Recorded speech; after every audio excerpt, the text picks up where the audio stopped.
Welcome to Hort Culture, where a group of extension professionals and plant people talk about the business, production, and joy of planting seeds and helping them grow.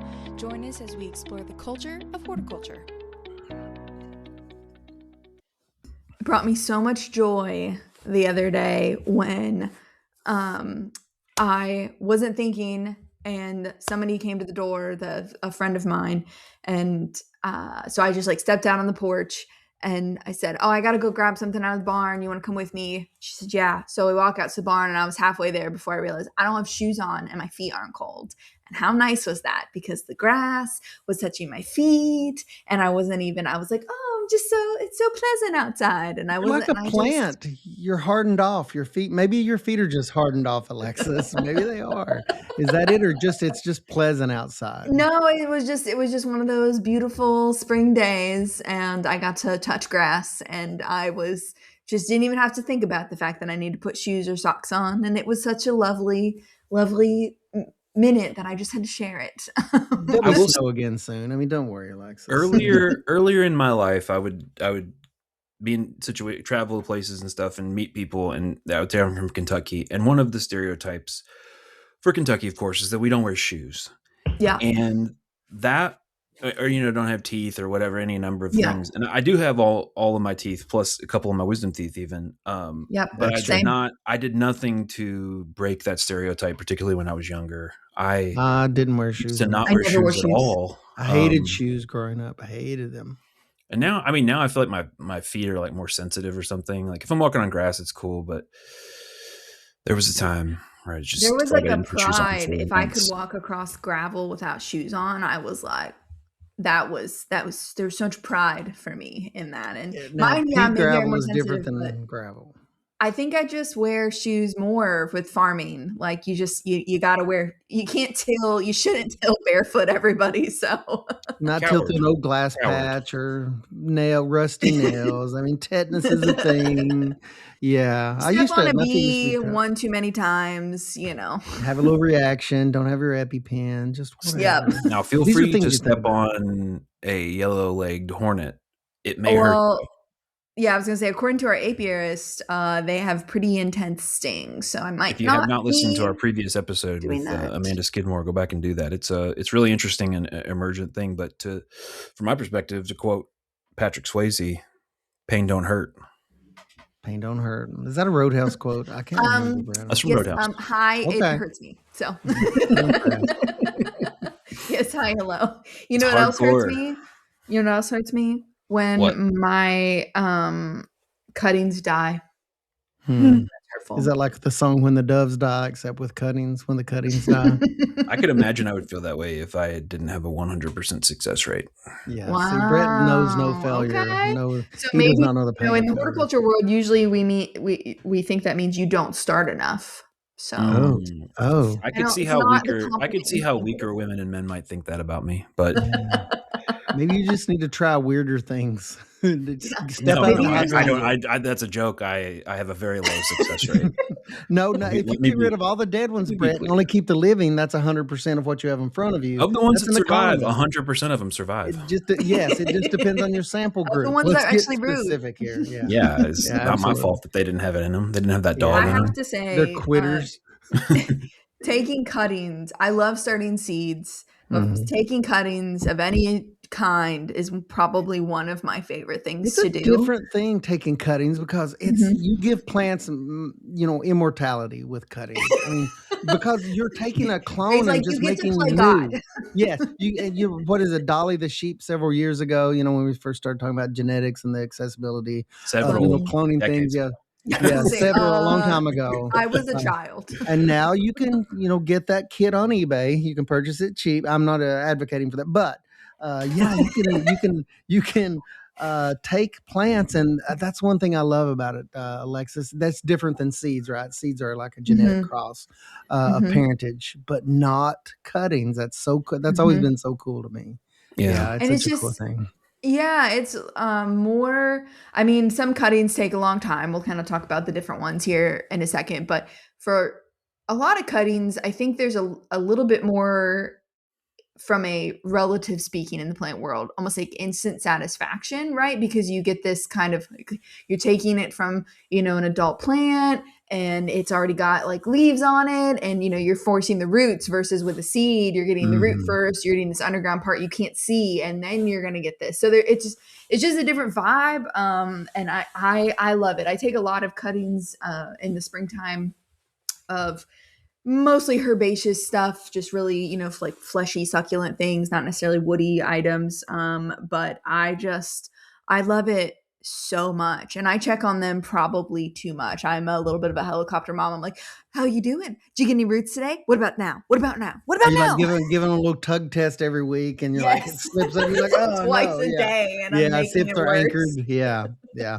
I was always the one, I'd pull it up, it'd slip up, and I'm like, dang it, put it back in, and give it 5 more days. Yeah, I never had Once enough you learn patience.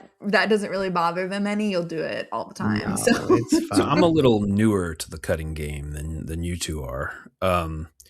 So as I understand it, there are different kinds of cuttings that are taken from different types of plants at different times of year.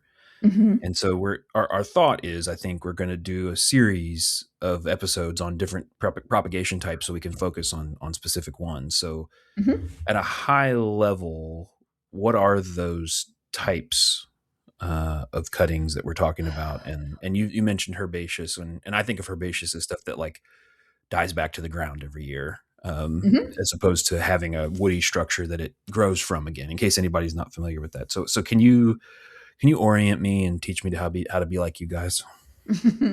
Yeah, there's technically a lot, but I think the big Yeah, three to think about is, yeah, your herbaceous or cuttings, like you said, they die back to the ground, or these are the ones that your stems stay green, right? And they stay easy to cut with snips. You don't need pruners necessarily. These are easy to cut. You've got semi hardwood or softwood cuttings, and then you've got hardwood cuttings, and those are exactly what they sound like. So thinking about some of our shrubs where they're technically woody, like the stems will be brown, but you can bend them pretty easy, if that makes yeah. sense. So Wagelia are an example of that one, 9-bark, things like that, where they have kind of these flexible but woody brown stems. And then you've got hardwoods, which are going to be more along the lines of your trees and these, Mm. woody stems that are not super Low energy flexible. kind of stuff, because they're And dormant, aren't sometimes, they? yeah, and like you can get softwood cuttings off of trees. So that's like kind of the hard part. I don't want to like categorize you too much. You Yeah. get it in your brain. It's more about the type of wood that you are taking and the time of year you're And taking it. But those are the big hardwood, ones. I So mean, yeah, it's like can you take winter. softwood and hardwood cuttings from the same Yeah. plant, like a Yep. same type yeah, of, like it just if the depends plant on. produces hardwood, yes, Right. Okay. you So it's not can. like all hardwood cuttings come from hardwood Hardwood plants. trees. Yeah, no. It's that you can do different. Okay. Well, It that's a seems Right. like I helpful had a botany orientation. professional, they said, well, the only difference is timing when you Yeah. do it, and the age of the wood, whether Mhm, it's first year growth or older growth. mhm.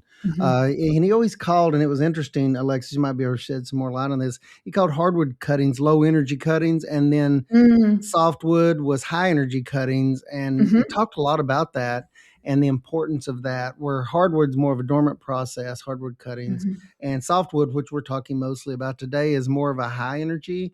And I didn't appreciate that enough until I failed lots with, because I mean that's one of the things that's a great thing about softwood cuttings, but it's also one of the challenges we can talk about is they've already broken dormancy, they're growing, so you have to manage them Mhm. in So a certain when you're way. saying high energy and low energy, you're Mm. referring to like sort of the amount of energy and movement and The metabolism within the of the plant plant. and the stage of growth that that plant's at that time. Yeah, yeah, Mhm. Yeah, because yeah. it's like I think about like the cycle of the year, and you when you have this initial push of all this greenery and Mm, flowers and everything else in springtime, and then that humming green, everything's flowing, everything's happening in yeah, the the middle of fun summer, times.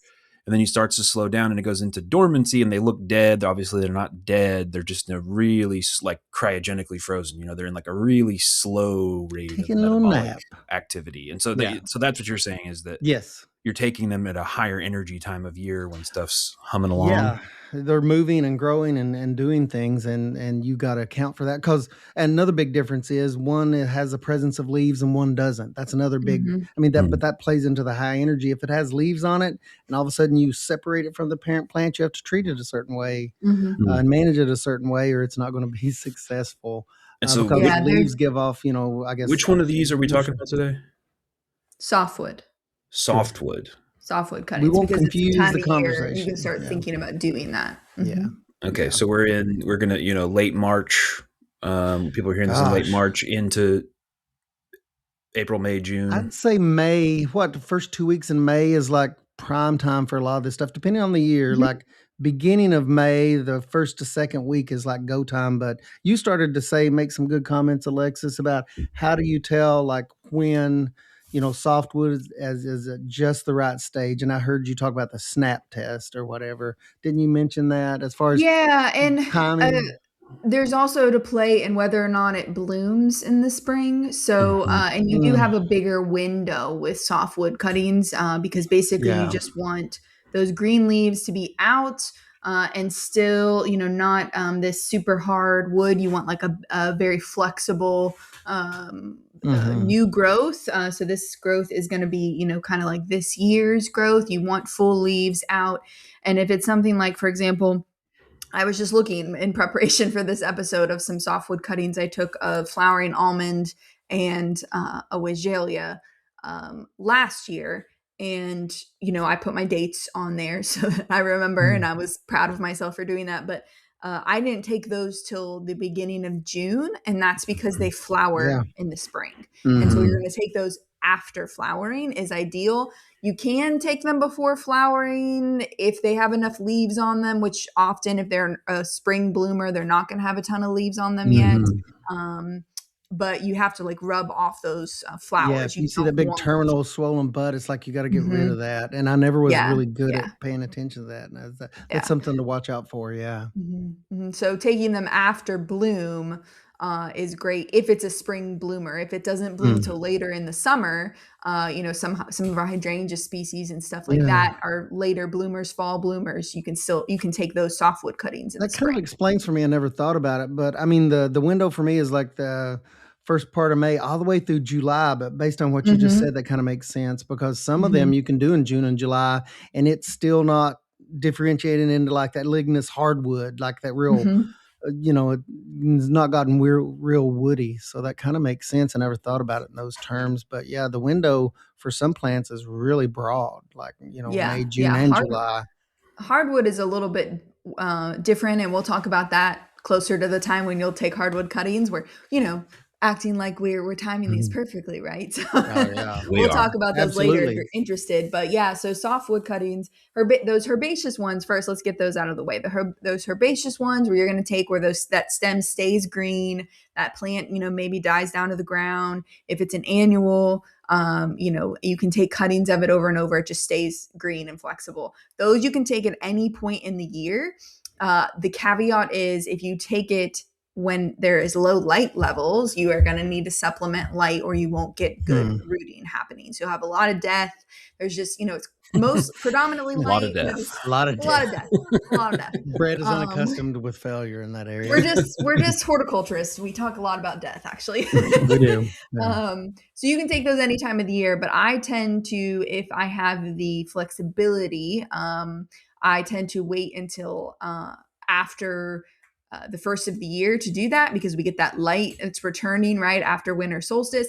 The beginning of February is kind of ideal. You get rid of the Persephone period, is what they call that, and we start to really get those long days.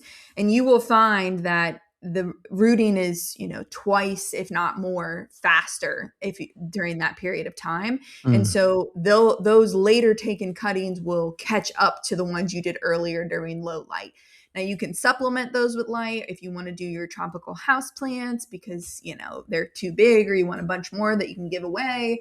You can do those inside under lights. But I would encourage you to wait and do them because you'll have more luck and those plants will catch up. So getting So those kind of so yeah, go ahead. on that herbaceous stuff, so you're saying that you're going to do this in February.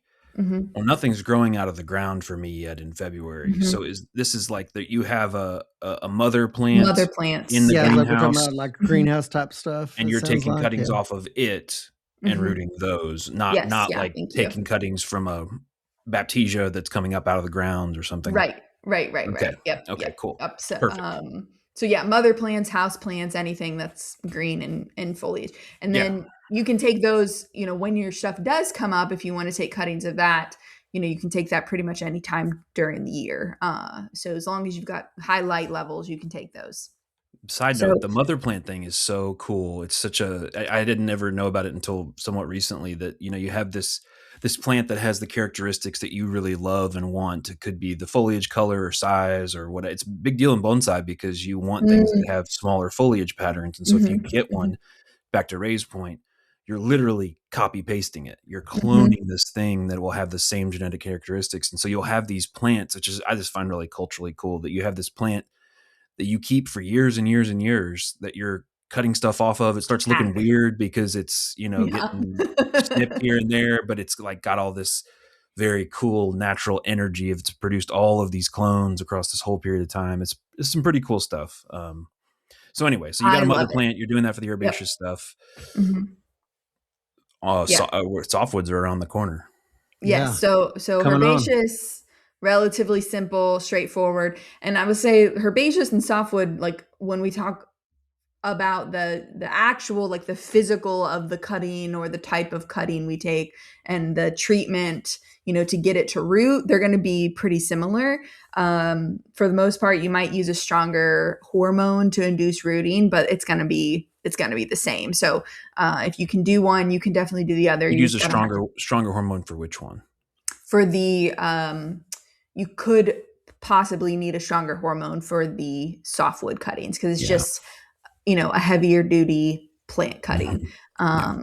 So you're trying to force it, and then there's a whole nother harder set for those hardwood cuttings because you've Mhm. got this really strong wood and you're taking it while it's dormant, so there's just some other things to play there. So that one is definitely the more difficult of the three big categories. So All right, that's enough of my dumb guy questions. So no, those are good. Sometimes I forget, like I'm so used to doing them and they make me so happy and I get excited that I leave those steps out because those are inherent. I worked in a greenhouse in undergrad and I spent hours and weeks of my life just taking cuttings. So it's just kind of like lodged in my brain. Mhm. Sometimes it's muscle Something I memory. hadn't done as much is what you're talking about, like more of the winter type cuttings, on the herbaceous plants. I hadn't done as much as Mhm. that. Most of mine have been like woody stuff.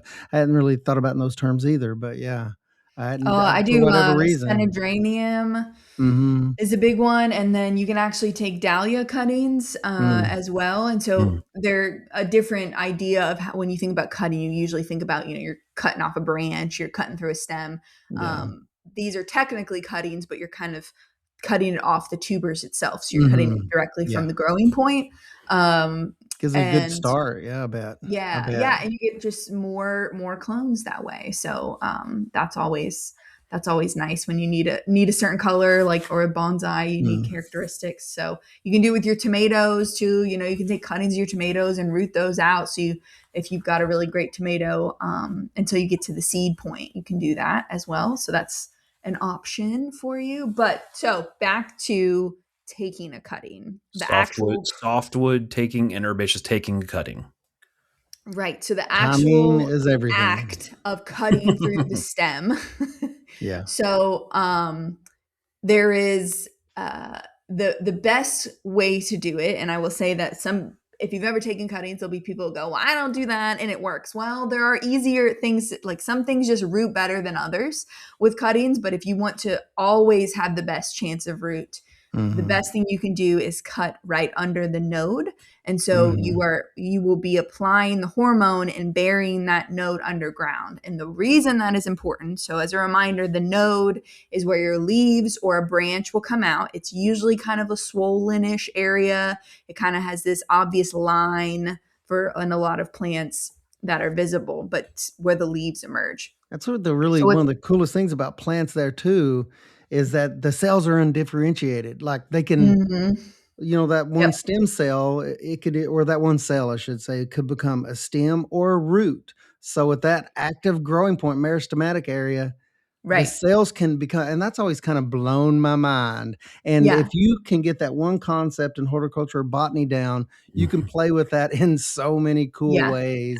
And it's such a neat area of a plant. Now, it's a neat function of a plant. Yeah. So A that feature of a node plant. is where Yeah. more of those undifferentiated cells are located. Yeah. So there are them throughout the plant because that's how it wards itself for disease and damage and stuff. But the most amount of them are found in the node, which is why we want the node, because we want the most cells that can just do whatever they want, right? We're gonna tell them what to do by applying a hormone that is specific to rooting. And so we encourage those cells to become root cells rather than a leaf or a branch. So that is the number one way to have success, is by making a cutting, number one, at the proper time, which we've talked about, and at the proper place, which is right beneath the node. I would advise on the plant you're taking it from, so your mother plant of sorts, that you then cut that little inner stem area you left, cut that back to the node, the next node on the plant, if that makes sense. Just because that will encourage it to grow, and you're not leaving this little stub that's going to die back anyways, maybe have some other problems. So I try and do that. Just in case anybody's kind of new to the plant physiology and you're having trouble imagining this, if you go out and look at a tree, like a tree branch, you will see there's a long section. There are often long sections where there's nothing going on. It's just literally like what we would call a stick.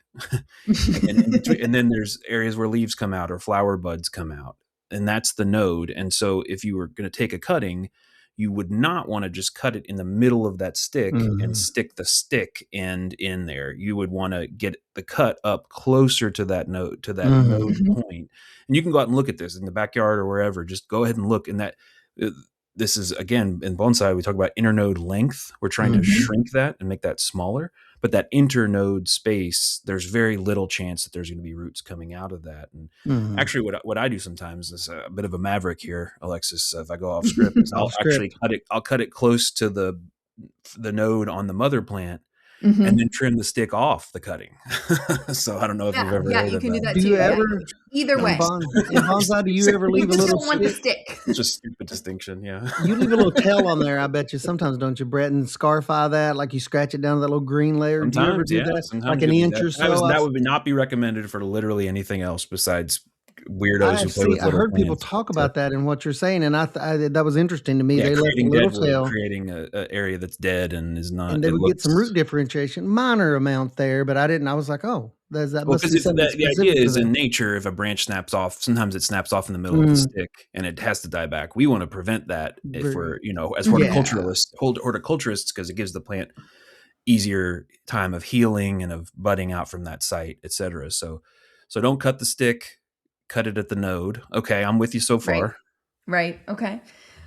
So then, if that node that you plan to put underground and here's one of the important things on the semi hardwood or the softwood, those are interchangeable. The softwood makes more sense to me. On the softwood ones, you won't have this problem because you already have leaves on this plant, but this is very important in other and hardwoods and things like that. Make sure you're putting it cut side down into the soil. Don't flip it around. Plants do know which way is up. I mean, they grow towards the sun, right? They do know, and they do have, I forget what the word is called off the top of my head, but geotropic maybe, or something along those lines.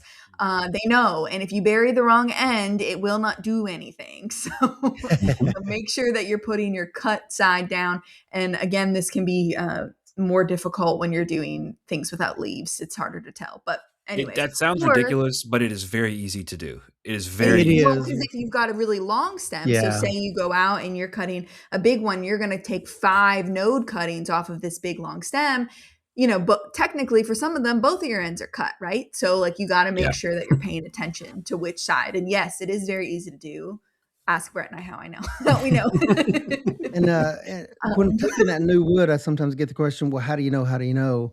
and I do use that snap test, and it's served me pretty well for Mm. most things. It's if I go out and I'm trying to time because as Alexa said earlier, gosh, it's from, and Brett, we're talking about May to July. Well, how do you know within that time period when the perfect time is?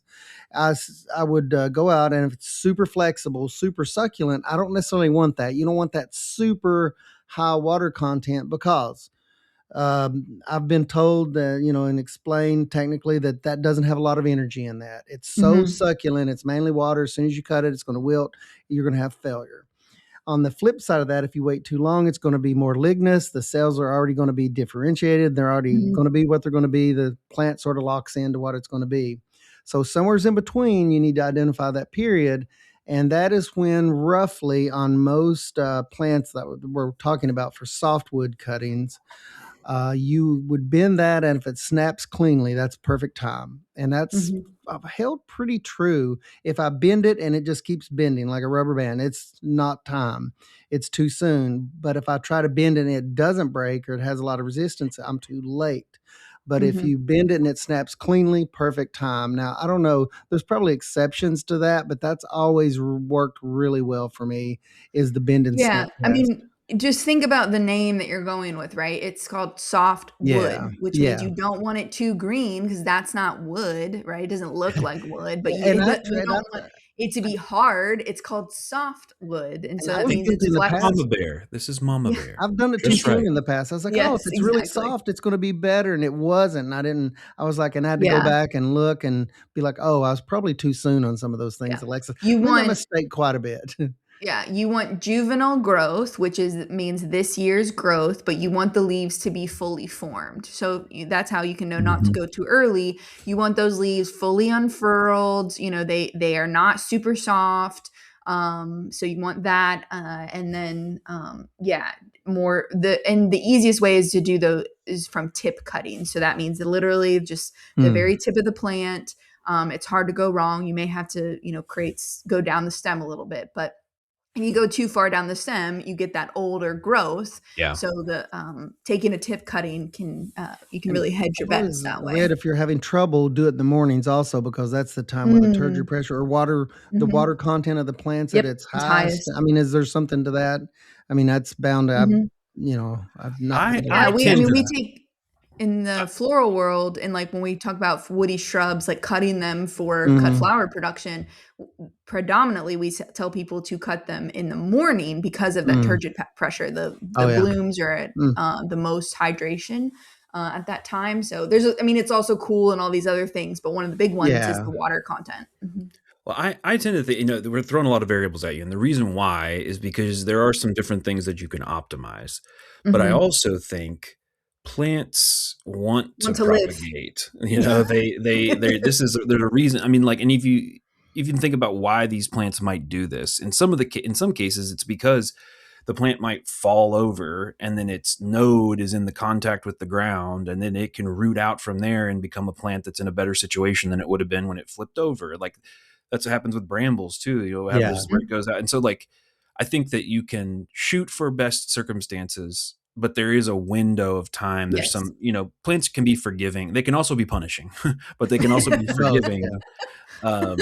with some of this stuff, especially like I think, and I would echo what you said, Alexis. Like my take rates are way higher the closer I am to the tip that I take them from. I don't know if there's an apical thing. I don't know if it's just the Mhm. freshest whatever available, but I would agree with that. I've had higher success from stuff when Well, I've the focused on auxins are just traveling taking. towards that Hmm. terminal end, so that makes sense. I mean, the natural hormones are highest towards Hmm. that terminal Hmm. end, Mhm. so makes Yep, sense. yep, and Yeah. it's that more juvenile growth, which is Yeah. ideal. So, okay. Yeah. So, you go out and yes, there to Brett's point, our job is to tell you the perfect situation so that when you can flex those however that makes sense from a timing standpoint or whatever, but like if we tell you the perfect circumstance then you can flex it a little bit. So, we go out, we take our cutting, and we've got just our node there, and then we're going to make sure we strip any leaves or extra foliage that we are going to put below the soil surface is the number one thing. And really, we don't want a ton of leaves because remember,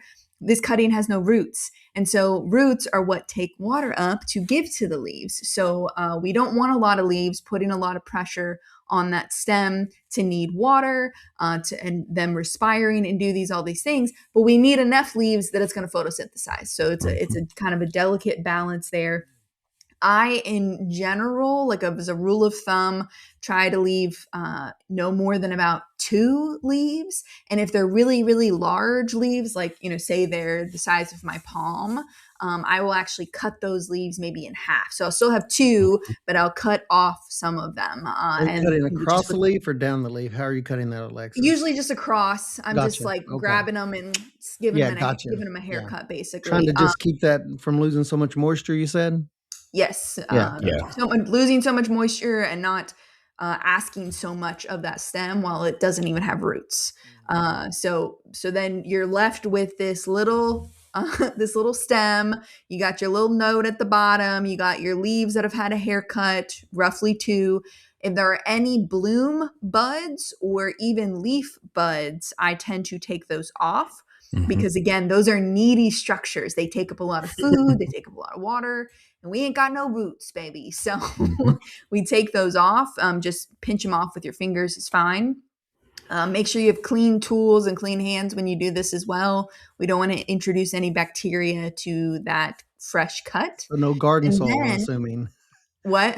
I said no native garden soil. Yeah, and you no said native garden no contamination. I was like, oh, that's a no, I bet. Yeah. Yeah. And this is definitely a do what I say, not as I do, which is probably why some of my cuttings die, because I don't wash my hands or snips as often as I should. Your 70% isopropyl is not sitting there handy. Yeah. Yes, but if I was doing this and being paid to do it for somebody else, I would be cleaning my snips pretty often throughout that. So we've got our little stem with its haircut leaves, and then we are going to dip that cut end pretty quickly. We don't want to wait. We don't want this to air dry. So fairly quickly after you cut it, you're going to dip it in some type of hormone. So there's multiple ones out there for a softwood or herbaceous cuttings. Just the standard, if you Google rooting hormone or you go to your box store, you can buy rooting hormone. Generally, whatever they've got on the shelf is going to be just fine for what you want to use. Once we get into hardwoods, we get a little bit more intense and a little bit more specific. But like I have seen the most success with just the pretty much the cheapest rooting hormone you can buy for any of these. So you're going to dip that cut end into the rooting hormone, and then you'll place it in the media. So let's talk about media. Do you all have a? Well, can I get one thing real quick on the rooting hormone? If you are a dork, so there's different levels of strength of rooting hormone, and Alexis mentioned that. But they actually, a lot of the companies, they will have a species list that has these are the recommended levels for that particular thing. And so the high strength ones, that's an indicator this is something that's challenging to root. Really got to push. If you're trying to set a PR for most difficult plants to root, it'll be on that list. So if you're wanting a little bit of extra confirmation that this is the right one, usually either in the pack or online, they'll have a list of the different species and match. And I will say for a lot of woody cuttings, a minimum of 1,000 parts per million is what you're looking for. So you can get away with probably 90% of what you need of this for with 1,000 parts per million. You can go higher, but that'll be a good place to start. All right, media. Sorry. Yes, no, that's good. Do you all have any preferences on media you use for rooting? Immediately, something with no fertilizer in it. I see that cause a lot of problems. A lot of potting soil is, I mean, they love to add value. Let's, I guess, put it nicely, add value by putting in some kind of slow release fertilizer. And that's a no. I've had a lot of burn in the past with that. Yeah, no fertilizer for sure. No fertilizers, but I find that if you go, and it's readily available at most box stores now, you can go and get the small bag mixes that are specifically for starting seeds, and that almost never has fertilizer in it. It's a finer mix. Now you add some amendments to lighten that up, but I start with something like that, Alexis, because it's kind of hard. It's to find something that doesn't have fertilizer in it sometimes, because a lot of the stuff does. So watch out for that. Yes, good, very good point, Ray. What about you, Brett? What do you like to use?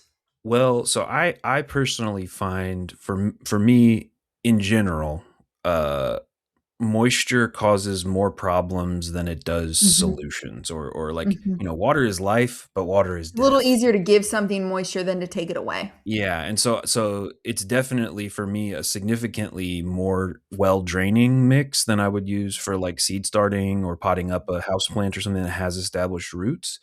And there's some stuff with, again, I keep coming back to the bonsai world, but they'll do like some crazy loose mixes where it's like just straight up sand, Almost like like bark and sand. large particle size sand, or really fine particle perlite or something like that, where it's like it's weird because you're kind of crossing over with the rooting. You're kind of crossing over into this almost like hydroponic space as opposed to the seed starting of your tomato plant, where at least that's been my experience, that I will say it stays that too wet, for it'll rot. hardwoods especially, that the more drainage the better, and for softwoods you're kind of right in the middle of between those. So for herbaceous cuttings, a regular old potting soil, which is peat, vermiculite, perlite, is going to be great. And for probably most of your softwood cuttings you would be fine with just that, but I prefer to either do solid vermiculite, which is that shiny substance, or if that's unavailable, because sometimes that's hard to find for people, or it can be expensive as well, and you don't want to reuse that too much. So I actually like, for softwood cuttings, a potting soil that I add a lot more perlite, which is the white substance too. So I get the benefit of a little more water holding from that peat that's in that potting soil, but I get a lot of aeration, which is what we want, a lot of drainage by adding. So I'll do like roughly one part potting soil to 2 parts perlite. 2 parts. And Gotcha. and put that in a mix. Yeah. And it does kind of, depend a little bit. You could probably do 1-to-1 ratio as well. But But when I've to done add it, some though. Yeah. It ends up looking, I described, so this is actually the mix that I grow my, or almost identical mix that I grow my pre-bonsai trees in when I'm trying to develop cool, crazy roots and stuff. And I described it as dirty perlite. It looks kind of like dirty, more so than black with a couple of perlite pieces sprinkled in. It's more like white with the dirt of the promic sprinkled I've seen that almost on everything. They say add perlite, even if you're using like the seed starting mix I mentioned. You would definitely add something to that because it's a seed starting mix. It's finely ground. You would, and almost all the notes that I've read or the books I've seen is a 1-to-1 or 2-to-1 or even greater, like you're talking about, Brett, even a ratio. Yeah, a full commercial level, they'll probably use only perlite or only vermiculite or only sand, depending on what they're rooting. But I think for like the average person, or even the plant inclined person, you need a little bit more flexibility, which is where that peat comes in. It's not your full-time job to monitor these cuttings. Correct, right, exactly. You don't have like monitors out the wazoo. Exactly. Stuff. Yeah. So that would be my recommendation for your media. So you put your media into, you can pretty much use any type of cell or flat that you want to use. You just want to make sure that it's deep enough that you can bury 1 or 2 of your nodes underground or under your soil media, and then it's not going to like touch the very bottom of your tray, because you want some media below that for the roots to go into. But pretty much anything with drainage will do.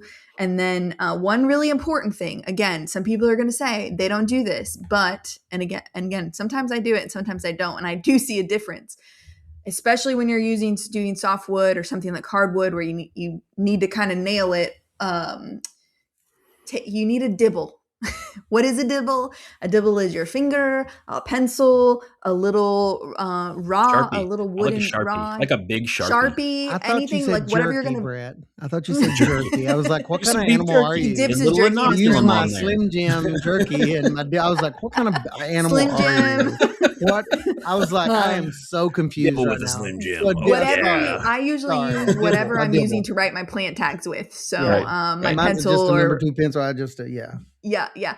So you're going to use that to make a little hole so that when you insert your cutting, you're not washing away all of your rooting hormone, right? You want that hormone to stay on that cut end. And so you make that little dibble, you put it down in there till it's kind of firm, and you firm that in to your soil mix or media mix. Does that sound good? Make sense? I virtually never do cutting. I'll do cutting, like do cuttings in individual cells. I will almost always do them in like a bunch, like in a small flat or something like that, and let those. For me, I let those, a lot of that foliage kind of be close to each other, so it helps to maintain a little bit of the humidity around. It makes a little forest that holds on to that humidity a little bit better. Humidity is really important. And but the point being, like we're used to, sometimes people are used to seed starting where you got individual cells and each one has its own, and you got a pretty good, whatever. You don't have to do that. You could take a whole bunch of cuttings and do them create a little mat. It looks like a tray of microgreens or something. Anyway, there's lots of ways. It just kind of depends what you want to deal with down the road and what you are able to deal with now. So if humidity is a problem for you, clustering them is good. But if you usually have high humidity, then you don't necessarily need to do that. And so, and then you don't have to deal with your roots, separating your roots out later.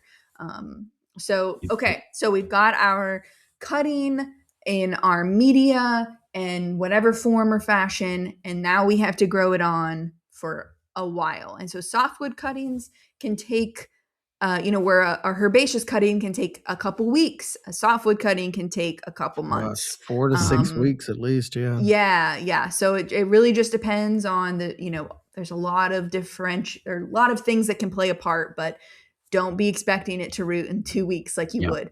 Also, for softwood, typically we want them actually in a little bit more of a shaded area, because when we're taking these cuttings in the spring, it's about to get hot for most of us, right? In the summer, we don't want those cuttings to be experiencing any more stress than they have to. And so we actually tend to shade them, put them, I put mine under like a greenhouse bench, or if you put them inside, you can do that where there's near a window, but they're still getting light, but it's not harsh sunlight. That's a tough thing. The other reason is bright but not direct. That's what you're saying, I guess. Yeah, bright but not direct. I know that sometimes that's tough for people, especially if you're using a humidity tent. Ask me how I know. That was my next thing. But I felt that you were going that direction. So my gosh, so you need to give them some sort of humidity. And so even in a greenhouse situation where they're being shaded, they'll often put some sort of humidity dome, or you could put them in a clear plastic bag. But all that to say, if you got them out in too much sunlight, then they're going to just, bake in there, right? They're going to shrivel up. So you don't want to do that. So you'll put them under, in some shade somewhere. Make sure that media that you put them in is consistently moist, which is why that high drainage is important, because it's going to stay kind of wet, but those particles are so big that there's enough air in there. So you want that to stay wet, and you're going to leave that humidity on for at least a month, maybe 2, that humidity dome or that bag, whatever you're using to create this like mini greenhouse atmosphere. Are you using bottom heat for this process too, or did I just jump ahead? It depends on what it is. Usually if you're doing them in the summer, like where they're coming into the summer months, if you've got them outside in the shade, that is enough warmth that they're going to be fine. As long as we don't get cold. As long as it doesn't drop below like 65 degrees at night, they're going to be great outside. If you're going to move them inside the house, put them on a heat mat. That's typically around 80 degrees or something, which isn't... 72 would be, it kind of depends, but I would say like 70 to 72. Some of them, the good ones, you can set the temperature on, but the ones that are preset are 75, 80. And I've heard greenhouse people call that, ones that are doing like large quantity of these, even our local associate or big commercial greenhouse, they call it, warm feet, cool head. And that's how they train people. Is that I guess, like you said, and that's in a controlled environment, it's got to be 75 degrees or so at the roots, and then cooler up top. Back to our discussion on perlite versus dirty perlite versus something else. If you add a heat mat, you are increasing the rate that the water is going to evaporate. Yes, meaning you've got to keep an eye on them to keep them moist enough. Rot will be a problem. I've had good success with both, with and without the heat mat, but with the heat mat, you gotta be paying a little more attention. Are you using in your scenario, Brett? Are you using a dome or some kind of covering You are dome. okay. And it would, like, depends on how big it is. If it's something relatively small, I'll just take a Ziploc or bag something and like like a a gallon gallon or bag. 2-gallon bag and just put it over it. So you're using that too. And For I your do process. periodically kind of like take that off and let everything kind of breathe for a little while. When I And see then those put it big back drips on. starting to mist is fine on the inside of the bag, but I get Mhm. nervous when I start to see the big drops starting to condense Yes. and drop down. Big drop. That's when the big drops, you don't want that. Then I'm propping edges, or depending on what the material is, I'm ventilating that thing. That is Yes. my Yeah. breaking point. I'm like, I'm going to rot You stuff. do want a little So, bit of ventilation, even if it's you again, it depends on how often you have to water, but like, maybe you take your dome off to water and you leave that dome off for just a couple minutes, just enough for you to get some Yeah. water. Maybe you water everything else. And then before you finish, you pop that dome back on, every other day or something like that. So you want very high humidity, but to Ray's perfect point, you don't want big fat raindrops. You just want a light mist, a little fog in there. Pop I that One like dome day. back that on. fog. Yeah, fogged up. That's the Yeah. perfect way to put it. Yeah. Yeah. And you just want to look foggy. And then you just wait. And so I Mhm. would say like at a month, you might kind of check to, give them just the slightest little tug, just little as possible. See if you feel any resistance. Hopefully you do feel even just a little bit. And then you just put that dome back on and then you let them go. So looking at the Wigelia and almond cuttings I did last year, which I think are pretty good examples of, softwood cuttings. I took them in June after they bloomed, and they were rooted and ready to pot up by, I think my tag said around August. And Mhm. then, yes, they were And you because took they them were when, did you say?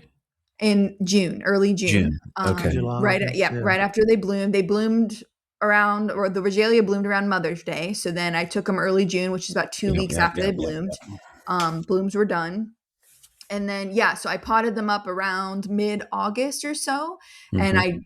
then they were ready. And because I gave Brett a rooted cutting in in a nice size pot mid-September. So, that gives you kind of an idea of what those look like. And now they're coming back to life because they're still in those little pots that I potted them up in, August of last year. And so the ones that I didn't give away, I still have, and they're now starting to leaf out and they're still in their little pots. And so at this point, I'll probably be able to plant them outside. So basically, I took cuttings last June and I will probably plant them this, April, May. So almost a full year, could probably go a full year or a year and a half because they are still quite small. But I'm Yeah. going to give them a little And extra TLC. depending on how you're like what you're doing your cuttings into, there's not really a rush to get them out. I think Yeah. sometimes people get more impatient and they, could go a little longer. I mean, if you're more experienced and you can do that, and if you can get a plant into its own pot, it's going to have more room. It's not competing for resources. It's going to grow faster, period.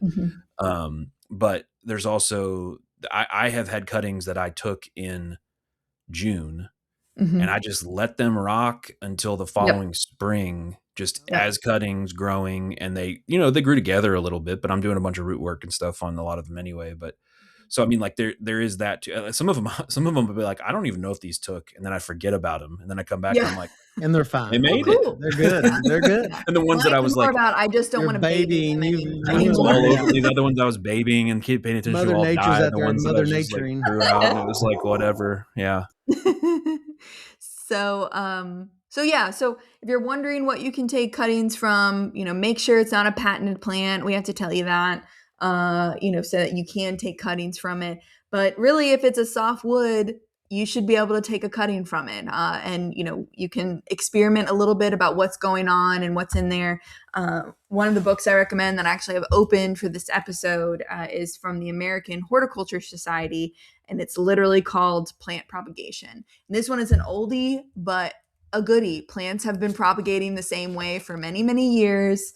And it is great photos, really great description, much better than I could ever probably tell you on a podcast. But highly recommend that book. There's a lot of them out there that you can look up a lot of stuff online. We do have some publications we can link as well. But it really is simple, and I think once you do it once or twice, you'll nail it. My one tip is take 3 times as many as you actually want. I Like was gonna say literally at least 3. 10 times. Yeah. 10, Yeah. The 3 more the because if you're better. limited on space, 10 if you just want to make sure you have plenty. If you want And that's one, I do that as someone who's experienced. I always take a bunch. if you want one and you take one cutting, it will die. If you Yes. want one and you take 10 cuttings, they will all 10 survive. will live. Yeah. And then you can make and give them to your friends. So, That's right. you'll be the most popular person. It's a win-win For either plant way. swaps and stuff, it's so much fun doing this. And one Yeah. plant, I mean, because plant stock is very expensive. If you have an heirloom plant or a plant that's off patent, man, it's so cool that you can get 20 plants from even cuttings from one small plant. I mean, and if you are careful, like Brett was saying earlier, and you cut down to the next nearest growing point, it doesn't hurt the plant, the parent plant, the mother plant, but so cool. So cool. It's a One good way question to that prune your plant too. Like Yeah. you're Yeah. pruning it and taking cuttings at the same time. Yeah. I well, mean, Win-win. the thing that gets me into trouble is I'll prune stuff and I'll be like, I can't just let this die. I Oh, need so to you're trying to turn use the all of it into prunings, yeah. cuttings because I need yeah. more potted plants to take care of. Absolutely, You that's need what more I need. anxiety in your life. Yes, I need But some more responsibilities. Yes. well, one other thing we sort of talked about it, but talking about taking new growth that's juvenile but's ready and it's hardened off and it's kind of ready to roll. As far as size of cuttings, like the actual size Good of the point. stem, any thoughts on that? It's kind of plant dependent. I base it more on the stage of what, like we were saying, you're trying to balancing, and different size or different plants have different size stems at appropriate timing. So I base it more on the maturity of the material I'm working with. Did you have Yeah, and something specific in you mind don't for want you, too Brett? many Maybe different. leaves. Yeah, you Yeah, don't want too many leaves. I like to bury at least, in a perfect couple world, in the nodes. perfect cutting. I like to, you've got your node that has the rooting hormone, and then ideally I'm going to bury a second node, the one next higher, because I still might get some root growth. I'll get later on from there, and then I got a really happy plant. So that's 2, and then ideally I would like to have 2 above ground for leaf and branch growth down the road. So like 4, if I had 4 would be the minimum if in a perfect world. But for a lot of plants that are easy to root, you just need 1 above and 1 below, and you're good to go. But 4 would be where I usually go. Any more than that, I start to worry. I'm sure that I'm an over worrier when it comes to stuff like that. So I tend to like take off more leaves than I probably should, and that kind of stuff. But I want them as little stress as possible. The thing that I've experienced is you start to get greedy about trying to accelerate the process of having a big plant by trying to use cuttings that are too big, or they're too lignified. They're too, in some cases, it's not even going to work at all because it's too old.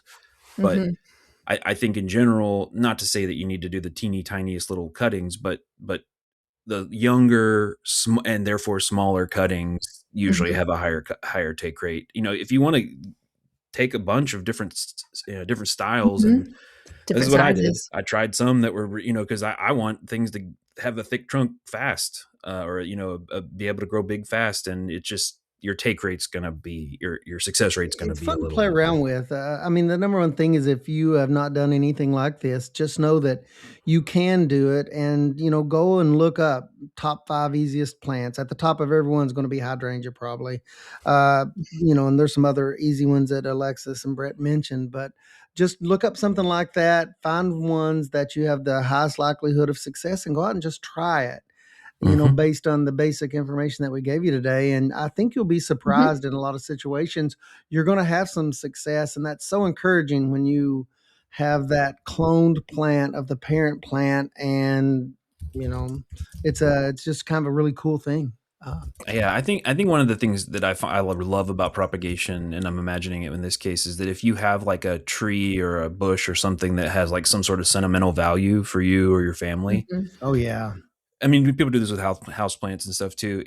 And like, let's say it's reaching the end of its lifespan, or it's going to need to go for one reason or another. You're able to like recreate that in a way that can be either shared with other people. So like, that parents give in to their kids of like, this is a cutting from this place that from where you grew up, and you can plant it at your new house, or that type of thing. It's just really, really cool. I've had to do that before, Brett, and that is so neat. And when you explain to people, now listen, this is not like the parent plant. It's exactly the parent plant, and that's really cool. You're bringing that plant forward with you. I've done that with like red twig dogwoods and some lilacs and some other things. Even the regular dogwood I got to wear. But it's so cool when you can't take that plant with you, and if it's a memorial plant or something. Yeah, it's super cool. Yeah. Yeah, it's a good thing. To finish us on a sentimental note. It's a good one, Brett. As Alexis gets to talk science the whole time and is just jacked about it. Meristematic activity. I freaking love talking about this stuff. But if you've got questions, please feel free to reach out to us. Shoot us an email. You can follow us on Instagram. I am going to do better at keeping up with that. If you've not seen posts, it's me. I'm the problem. Hello. But we're working on that. Please feel free to send us an email or reach out to us in another way. If you've got questions on taking cuttings or plants in general, if it's nerd stuff like that, I love to answer it. So please, you are not bothering us if you want to ask questions about it. But yeah, anything else I'm forgetting, guys?